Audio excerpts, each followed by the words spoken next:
Okay, Second Thessalonians chapter 9 onwards is pretty scary verses. Talks about the coming of the lawless one is by the activity of Satan with all power and false signs and wonders, and with all wicked deception for those who are perishing, because they refuse to love the truth and so be saved.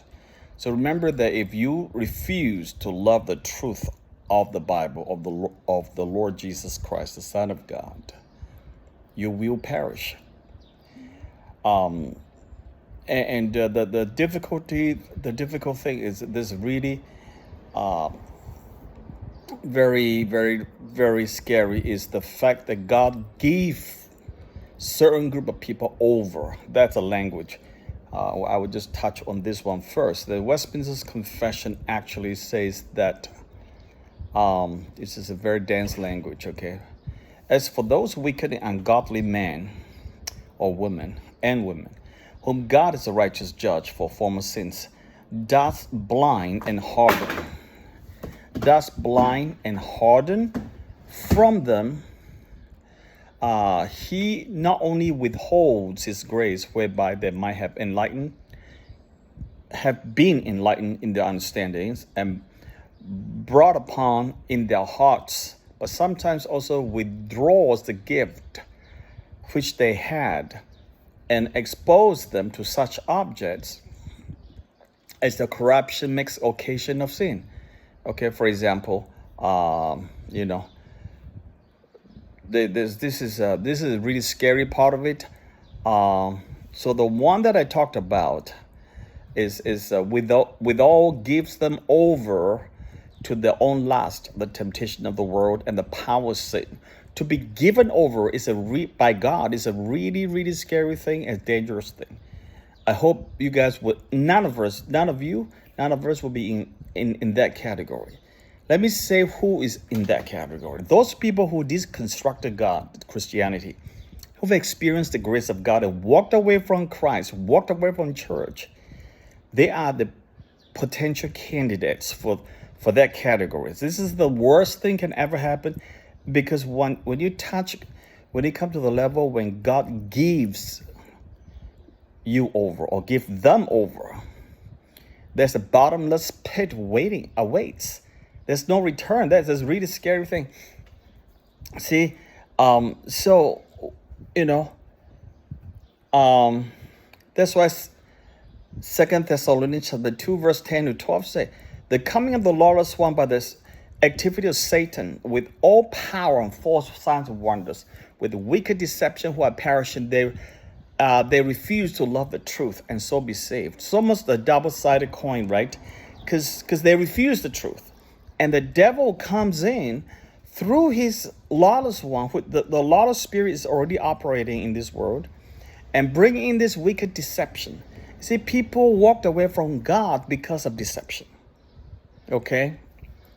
People didn't walk away from God because of simply some enticement from the world makes it more appealing, attractive. This is all part of the deception anyway. But deception of who God is and what God can do. All right, so this is deception. Verse 11 says, therefore God sends them a strong delusion so that they may believe what is false. This is unbelievably scary. For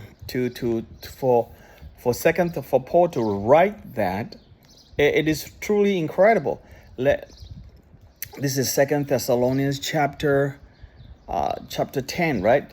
Second Thessalonians chapter 2, verse 10. Okay, let me just read the Carson Bible. Let's see what it says. Second chapter 2, verse 10. All right. So let's see NIV, Carson Study Bible. So Paul shifts from this describing the lawless one to his deceived followers who are perishing. This message of their judgment ultimately comforts the Thessalonian church, since it vindicates their faith and demonstrates that God is just. They refuse to love the truth, have not believed the truth. The blame for the destructive end rests on themselves because they rejected the truth of the gospel message that Paul preached. For this reason, God action does not cause people to reject the truth, but it's a consequence of the previous rejection. God sends them.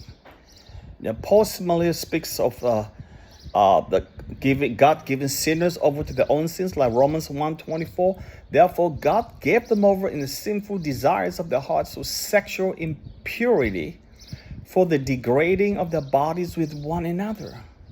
Can you believe that? Degrading of the bodies is all sexual. So God gave them over, but God did not give them over on the first place. God gave them over on the second place as a secondary. The primary is that they reject the truth of Jesus Christ. You see, the consequence of rejecting the truth of Jesus Christ is heartbreaking.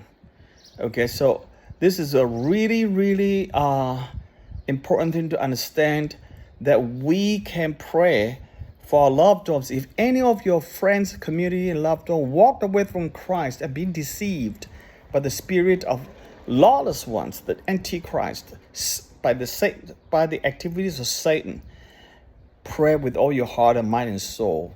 Seek God with all your heart. Maybe the Lord will listen and have mercy and bring them back.